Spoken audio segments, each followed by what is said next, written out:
पुन्हा एकदा स्वागत आहे आपल्या नवीन व्हिडिओ मध्ये। तर आज आपण जाणार आहोत रामनवाडी गावातील 7 ते 8 किलोमीटर असलेले हे लिंग भैरवनाथ मंदिर।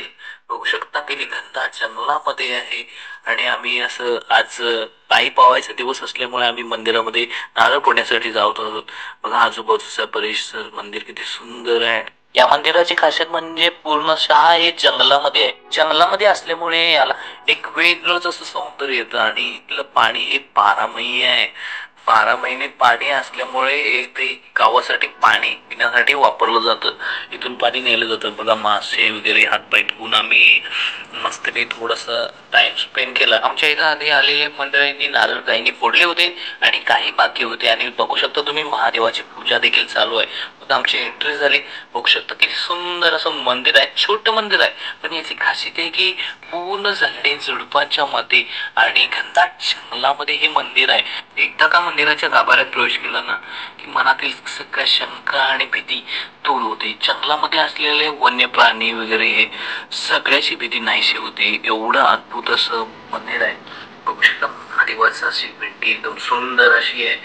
दर्शन घेतलं महादेवाचं, हर हर महादेव म्हणून देवाला साकडं घातलं की देवा सगळ्यांना सुखात आनंदात ठेव। मग आम्ही तिथून पाठीमागच्या साईडला गेलो। पाठीमागचं दृश्य तर अप्रतिम आहे। तर घनदाट गाडी आणि पाणी, इथलं पाणी एकदम स्वच्छ आणि एकदम थंडगार असतं पाणी। तर काही मित्रांनी मासे पकडण्याचा प्रयत्न केला पण त्यांना मासे काय पकडले आले नाही। मग आम्ही छोटे छोटे व्हिडिओ तयार केले आणि बघू शकता किती सुंदर असं हे वातावरण आहे।